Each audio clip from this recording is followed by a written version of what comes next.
कल पूरी रात मिडिल ईस्ट जला है, तमाम देशों पर हमला हुआ है ईरान की तरफ से। खास तौर पर दुबई में जिस तरीके से हमला हुआ, जिसको दुनिया का सबसे सेफेस्ट शहरों में से एक माना जाता है, वहाँ पर बुर्ज खलीफा जो सबसे वहाँ की ऐतिहासिक इमारत है उस पर, उसके आसपास हमला हुआ, वहाँ के एयरपोर्ट पर हमला हुआ। बहरीन, कतर, तमाम देशों पर, करीब 7 देशों पर ईरान की तरफ से हमला किया गया। हमला क्यों किया गया, इसके मायने निकाले जा रहे हैं कि कल रात जिस तरीके से जो उनके सुप्रीम लीडर हैं ईरान के, अली खामेनेई, उनकी इस तरीके से हत्या हुई, उसका जवाब के तौर पर यह किया गया। तो तमाम बातें हैं। तो रात भर क्या घटा और अभी फिलहाल क्या स्टेटस है, ये युद्ध किस दिशा में जा रहा है, अभी क्या कुछ हो रहा है दुनिया में, आपको इस वीडियो में विस्तार से बताएंगे। मेरे साथ विनय सुल्तान मेरे साथ ही मौजूद है, मैं सौरभ त्रिपाठी हूँ। विनय, सबसे पहले तो ये बताइए कि अभी जो है दुनिया में हालात, वो लोग जानना चाहेंगे, मगर रात भर क्या घटा। रात भर जो तमाम खबरें आ रही थी लगातार, कहीं बहरीन में एक बिल्डिंग, मल्टी स्टोरी बिल्डिंग है, उस पर अटैक कर दिया गया, दुबई एयरपोर्ट पर हमला, दुबई के एक बड़े होटल पर हमला, इस तरीके से बुर्ज खलीफा के पास ड्रोन अटैक होने की बात आई। क्या हुआ कल रात भर?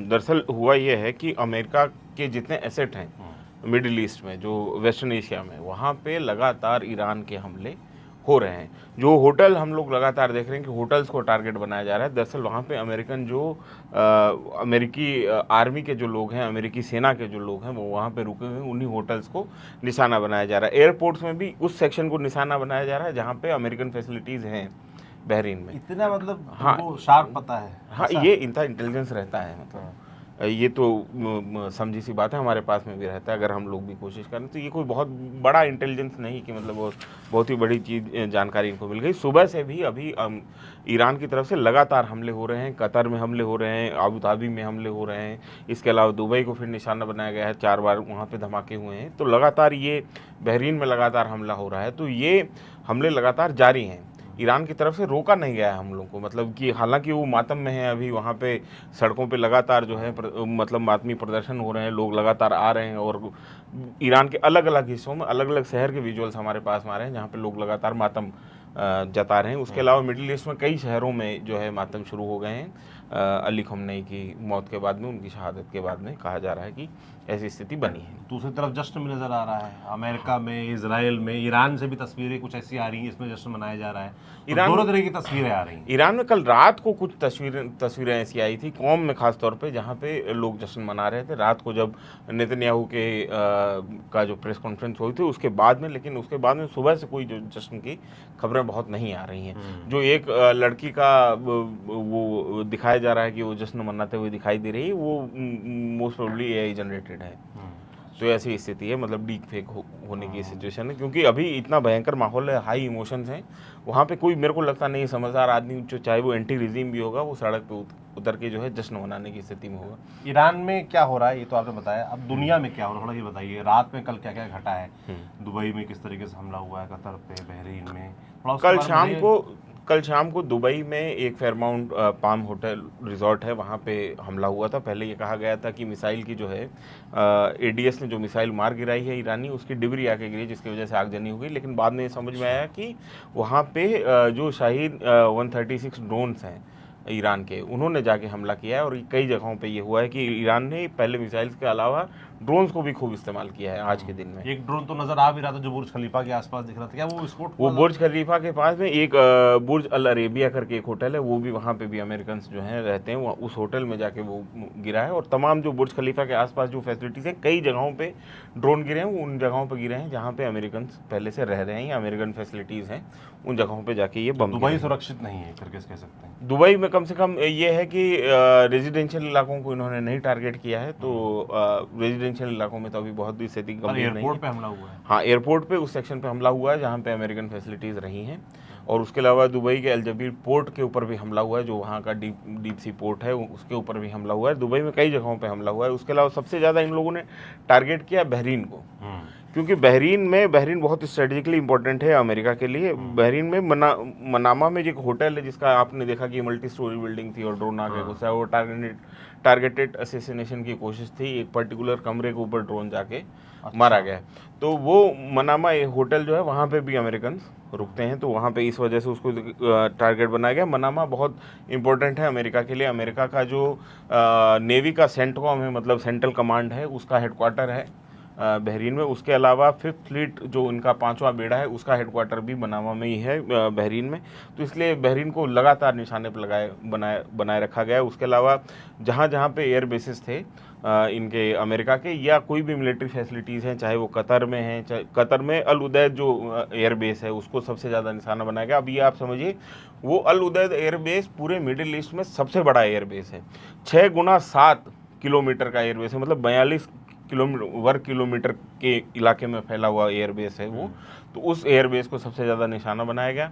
अलग अलग हिस्सों में उसके ड्रोन गिरे हैं, मिसाइल्स गिरी हैं। और हमने कई वीडियो ऐसे देखे जिसमें एक मिसाइल जो ईरानी मिसाइल है उसको 3 बार एडीएस ने वहाँ पे एयर डिफेंस सिस्टम ने इंगेज करने की कोशिश की, लेकिन उसको मार नहीं पाए। आखिरकार वो जो है मिसाइल जाके वहाँ पे हिट की है।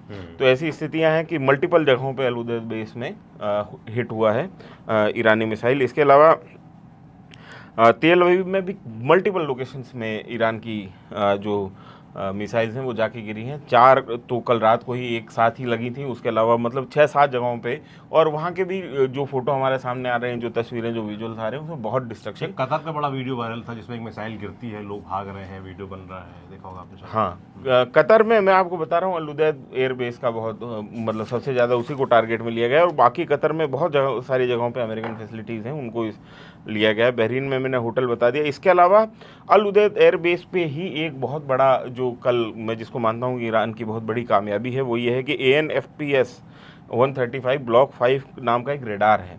इसको 2013 में कतर ने खरीदा था लगभग $1.2 बिलियन में अमेरिका से। और ये अर्ली वार्निंग सिस्टम है, मतलब कि कोई भी प्रोजेक्टाइल उड़ता है तो उसको 5000 किलोमीटर के रेडियस में ये पकड़ने में कामयाब होता है। तो ये इसके साथ में जो इनका थार्ड और पेट्रियट जो एयर डिफेंस सिस्टम है वो इंटीग्रेटेड है कतर का। तो वो अर्ली वार्निंग सिस्टम इनको सिग्नल भेजता है तो ये इंगेज होते हैं। तो ऐसी स्थिति में इस रेडार को जो है ईरान ने मार गिराया है। ये बड़ी कामयाबी मैं मिलिट्रीली देखता हूँ ईरान के लिए। और इसके अलावा बहरीन में एयरपोर्ट है। ईरान का एक ये दावा भी है कि उसने US नेवी के एक रिफ्यूलर को मार गिराया है। अच्छा, रिफ्यूलर मतलब शिप। का हाँ, जो अरेबियन सी में इनके शिप्स हैं स्ट्रेट ऑफ हॉर्मुज के आसपास, वहाँ पे एक रिफ्यूलर शिप को इन्होंने टारगेट किया है, तो इन्होंने वो मार गिरा है, ये इनका दावा किया गया है। इसके अलावा दोहा को टारगेट किया गया है, ऑब्वियसली वहाँ पे एयरबेस है इनका। और ईरान ने कई मतलब इसके अलावा बहरीन में ये होटल्स वगैरह, जबील एयरपोर्ट और 5th फ्लीट का हेडक्वार्टर है, इसको बार बार निशाना बनाया गया है। सेंटकॉम के जो हेडक्वार्टर्स हैं उनको निशाना बनाया गया। तो ईरान ने काफ़ी डिस्ट्रक्शन कल किया है। मतलब रात भर जो है ईरान पूरे बदले के मोड में रहा है। और जो तमाम क्या जो नॉर्मल लोग हैं वो ये सोचते हैं ना कि भाई ईरान अमेरिका और इजराइल पर हमला करता है वो तो समझ में आता है, पर जितने भी मुस्लिम कंट्रीज तमाम हैं, चाहे वो UAE हो, दुबई हो, कतर हो, बहरीन हो, इन पर हमला क्यों कर रहा है? तो उसका जवाब ये कि वो उन देशों पर हमला नहीं, उन देशों में जो अमेरिकन और इजराइल फैसिलिटीज है उन पर हमला। हम इसके बाद में एक अलग से वीडियो करेंगे जिसमें हम इजराइल की और ईरान की जो स्ट्रेटेजिक लोकेशन है जहाँ पे बार बार हमला हो रहा है, जैसे करमानशाह आप नाम सुन रहे हैं और आप नाम सुन रहे हैं तेहरान का बार बार वहाँ हमला हो रहा है, या तेल अवीव में बार बार क्यों हमला हो रहा है, तो ये हम समझाने की कोशिश करेंगे अपने अलग वीडियोस के लिए बनाएंगे ताकि आपको समझा पाए कि जो हमले हैं उनके मायने क्या हैं, क्यों ये हमले हो रहे हैं, क्यों बार बार कुछ खास जगहों को टारगेट किया जा रहा है। तो विस्तार से बताएंगे। एक स्ट्रेट ऑफ हॉर्मुज का बता दीजिए, क्योंकि रात से खबर आ रही है कि उसको ईरान ने बंद कर दिया। स्ट्रेट ऑफ हॉर्मुज से दुनिया का 20% व्यापार होता है और ऑयल का सबसे बड़ा व्यापार जो है उसी जगह बंद है, वो पूरी तरीके से बंद है। और कल रात को US नेवी ने अपने फ्लीट्स को ये चेतावनी जारी की थी कि वो स्ट्रेट ऑफ हॉर्मुज के आसपास ना जाएं, क्योंकि उनके ऊपर मिसाइल हमले हो सकते हैं। और जितने भी इनके शिप कैरियर शिप्स हैं, जो कि मतलब हवाई जहाज़ जहाँ से उड़ते हैं, मतलब तो वैसे जो बड़े कैरियर शिप्स हैं वो बहुत वनरेबल होते हैं ऐसी सिचुएशन में कि मिसाइल अटैक में। और एक भी अगर कैरियर शिप है, अगर उसका गिरना है तो वो बड़ा लॉस हो जाता है। तो ऐसी स्थिति में हालांकि इन्होंने ये किया है। और दूसरी तरफ इनका अमेरिका का ये दावा है कि उन्होंने बंदर अब्बास, जो कि बहुत स्ट्रेटजिकली इम्पोर्टेंट है स्ट्रेट ऑफ हॉर्मुज के लिए, तो बंदर अब्बास में इन्होंने एक ईरानी जो है फिजेट बोट जो है, फिजेट वेसल है, उसको मार गिराया है। फिजेट बोट क्या हुई? ये मतलब तेजी से चलने वाला। अच्छा। और इसको सामान्य तौर पर इस्तेमाल किया जाता है, जो कि क्या बोलते हैं, जो पानी के पनडुब्बियों को को डिटर करने के लिए, उनको रोकने के लिए। तो फिजेट बोट्स हैं, उनमें से एक फिजेट बोट का हमारे पास में विजुअल कंफर्मेशन है जो कि अमेरिका ने हिट की है। अच्छा, ये तो रात भर की कहानी आपने बता दी। अभी फिलहाल क्या सिचुएशन है? अभी शांति है? नहीं, अभी भी हमले हो रहे हैं? नहीं, दोनों तरफ से तैयारी चल रही है ईरान क्या? नहीं, ईरान की तरफ से हमले लगातार जारी हैं। ईरान मतलब हमले रोक नहीं रहा है। हालांकि वहाँ पे ये बोला जा रहा था कि सुप्रीम लीडर के जाने के बाद में जो है स्थिति अलग हो जाएंगी, लेकिन हमने जैसा कि आपको पहले वाले वीडियो में भी बताया कि वहाँ पे 4 लेयर जो है कमांड की वो तैयार रहती हैं पहले से। तो सुप्रीम लीडर का नया सुप्रीम लीडर कोई ना कोई चुन लिया गया होगा जिसको पहले से ही ये रोड दिया जा चुका होगा कि ऐसी स्थिति होती है जब सुप्रीम लीडर ना रहें तो ऐसी स्थिति में कोर्स ऑफ एक्शन क्या होगा, किन किन इलाकों को टारगेट करना है, कहाँ टारगेट करना है और कौन अगला हेड होगा। तो ये 4 लेयर में पहले से तैयार होता है। वहाँ से ईरान से खबरें आ रही हैं कि आयतुल्लाह अली ख़ोमेनी की मौत के बाद और बदला जो है और बड़ा होगा, हमला और बड़ा होगा।